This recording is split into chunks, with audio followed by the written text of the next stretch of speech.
Bun găsit tuturor! Sunt Alina Dima, gazda dumneavoastră. Continentul nostru este de o bogăție inestimabilă atunci când vine vorba despre locuri inedite în care putem călători și putem să descoperim o mulțime de lucruri extrem de interesante legate de cultură, artă, dar chiar și distracții. Pentru că deja la Travel Mix v-ați obișnuit cu faptul că vă aducem în atenție o mulțime de povești extrem de interesante și captivante despre țările lumii. De această dată vom face un popas în Croația, o splendidă țară cu ieșire la Marea Adriatică, și alături de noi astăzi, în această călătorie inițiatică, aș îndrăzni să spun, este excelența sa, doamna ambasador Maria Capitanovici. Hello and thank you so much for having us here today at the embassy and for being able to have such a wonderful and delightful conversation about Croatia. I am quite sure that our viewers are going to be very pleased with all the interesting information that we are all going to find out today. Thank you. Thank you for the opportunity to present my country. Croatia is definitely a surprising country. It's a mixture between cultures and even civilizations.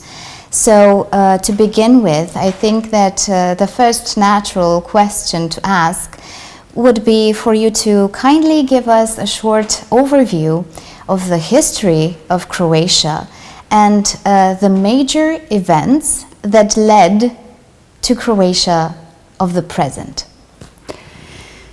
So Croatia, basically, it's a country situated, as you actually said very correctly, between different, I would say, civilization or cultural influences, poles.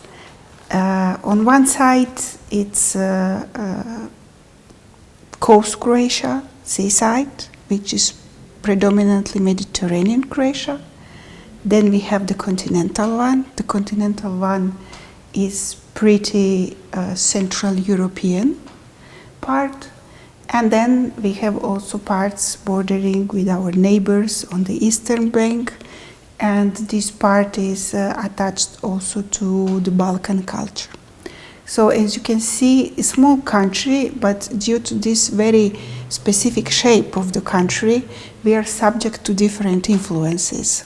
We have witnessed the Greeks' influences, the Roman influences. For instance, Roman ruled the area for 5 centuries.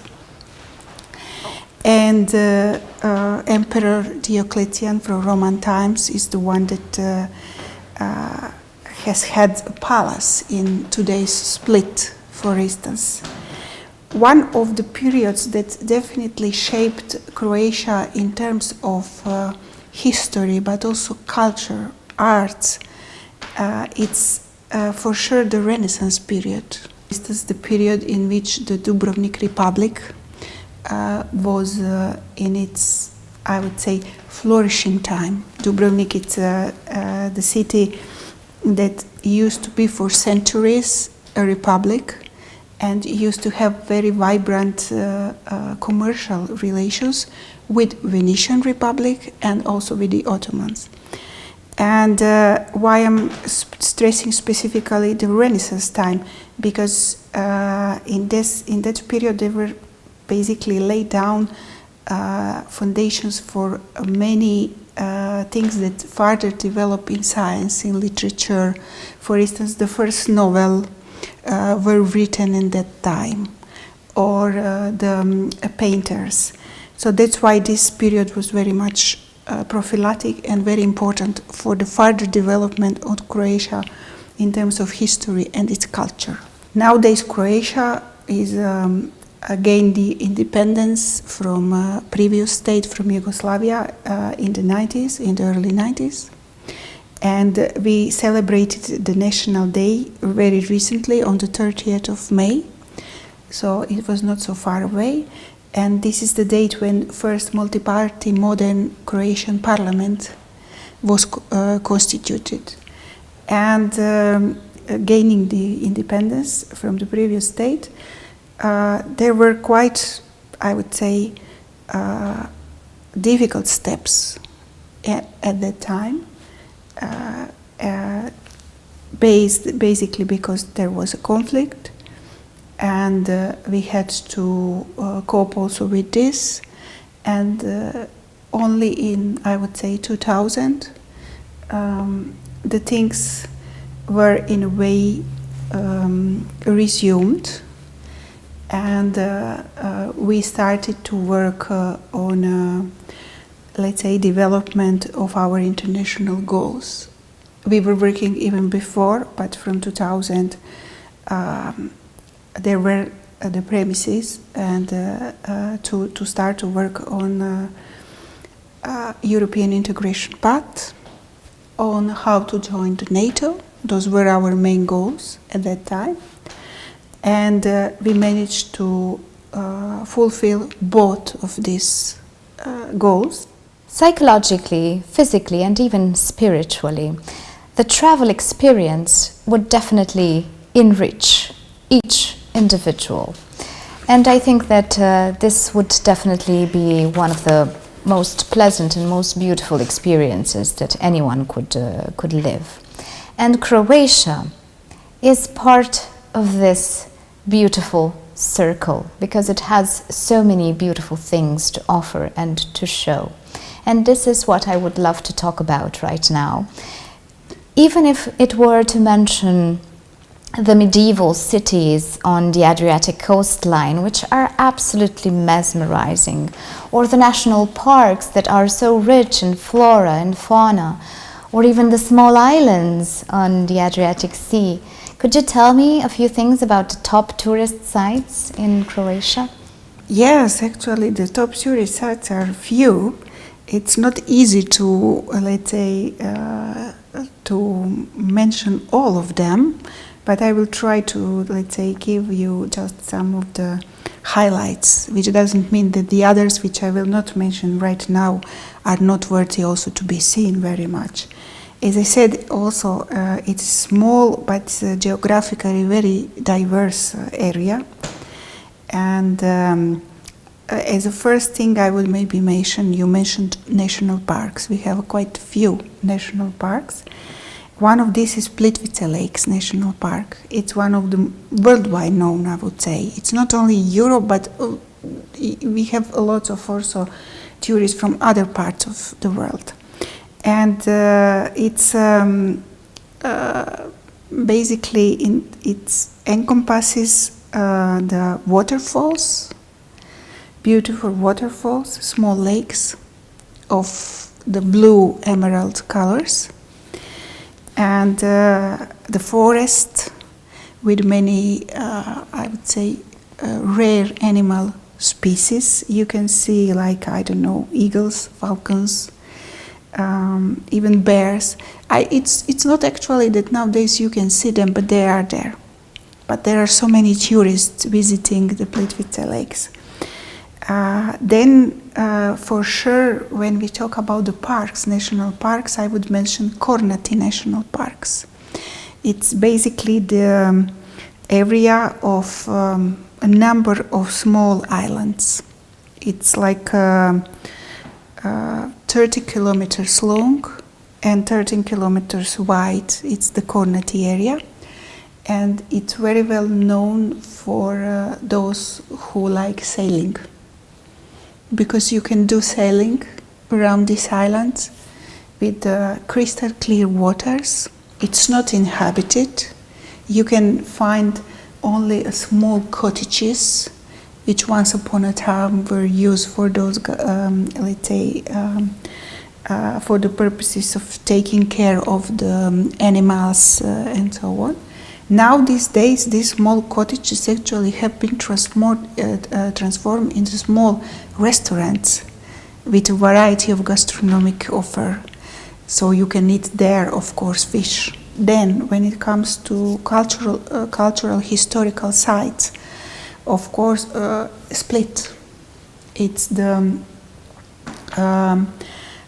capital of Dalmatia, and it's really worthy to see. For instance, the palace of the Roman Emporium Diocletian is there, which is very well preserved. Then you have a lot of, apart from the sightseeings of that you can see from our history, like from the Roman time, but also from the other era. Then in Split you can enjoy very many festivals during the summertime. There are many as well restaurants where you can enjoy the Mediterranean food. Then, of course, it has to be mentioned Dubrovnik. Dubrovnik is like a world-known, I would say, place. It used to be a republic, the autonomous republic, during many centuries. And nowadays it's the most attractive destination for the tourists. Many of them are also coming with the cruisers. Many cruisers stop on their Mediterranean tour. They stop in front of Dubrovnik. You will see many cultural sites. Like one of among the others, you can there are the walls. Just let me mention Istria. Istria is peninsula on the North Adriatic, which is a little bit. It's also the sea destination where you can see to go to when you can spend your summer holidays. But it's also a destination where you can spend very nice holidays in inland Istria. You can do the bicycle tours, you can do walkings, you can do also the wine tours because it's wine making area. And one of the gem of Istrian Peninsula is, for instance, the city of Rovinj, which is one picturesque city. You can see very many influences of the Venetian time. Of course, visit the capital of Zagreb, which is as a typical capital, it's a vibrant city. Just to mention that 80% of the population, Croatian population, lives in Zagreb. So, of course, as many other capitals, lots of museum, cultural events, as well sport events. And it's worthy also to mention that Zagreb is also the economic engine of Croatia, like it's the case with many other capitals in Europe and elsewhere. When it comes to the inland Croatia, maybe it should be also mentioned that we have cities. After visiting all these interesting sites, I think that one would wonder what would be some fun facts less known about Croatia and the Croatians. We can mention a couple of things. Maybe one of the most interesting is the dog called upon Dalmatia. It's a Dalmatian dog. And I think that has been made famous thanks to the animation movie, The Disney 101 film, Dalmatians. Exactly. 101 Dalmatian has been very made known. And this Dalmatian dog is, of course, it's white with this with the black spots. Second curiosity, which I can mention, it's the necktie or the cravat. Actually, today we call it cravat. It's the tie. It was named after the Croatian soldiers that were wearing this necktie at the time of 30 years war. Or, for instance, the first parachute was invented by the Croatian inventors. Pencil, Penkala, which is worldwide no brand of the pencil. It also invented by Penkala. Penkala is the name of the gentleman that invented this kind of pencil. Now, moving towards the world-famous personalities that come from Croatia, because the Croatians can really brag about some of their personalities. For the first, I will mention Ivan Meštrović, is a sculptor. I'm mentioning him as a first because there are many connections with Romania when it comes to this sculpture, because he was the worldwide known. And for instance, the monument, the peace monument that nowadays you can see in front of the United Nations building was made by him. He is the one that do it. But for instance, in your case, only here in Bucharest, you have the statue of your Prime Minister Brătianu that has been made by Meštrović. The first statue of Carol I, which is in Calea Victoriei in front of the University Library, was also done by the Meštrović. One, of course, of the genius mind that should be for sure mentioned is Nikola Tesla. He is the one that basically designed the modern alternating current electricity supply system. I would say that we could invite all these personalities to the table and I would like to talk about the traditional Croatian dishes, also accompanied by local wine. Could you tell us something more about the traditional recipes that are known in Croatia? The traditional cuisine varies, as well as the country's geography is varied. So basically, the cuisine follows the pattern of different parts of Croatia. So, of course, the coast Croatia, seaside Croatia is pretty, it's a Mediterranean cuisine area. Basically based on fish, on many vegetables, fruits, and what it needs to be stressed is the olive oil. And olive oil is produced all over the area of the seaside area, both in Istria and Dalmatia. And since our independence now on, the Croatian producers can prize themselves to win many international prizes when it comes to the olive oil. And wine production, of course. In the Mediterranean area, the wine production is also distributed between Istria and between Dalmatia. In Istria, predominantly white wine, like Pinot, we can find. And in Dalmatian part, we can find exquisite sort of red wine. Continental Croatia, in particular, when it comes to the cuisine, you can find different kinds of pies. But actually, in your country as well, it's pita or placinta, as you call it. Exactly.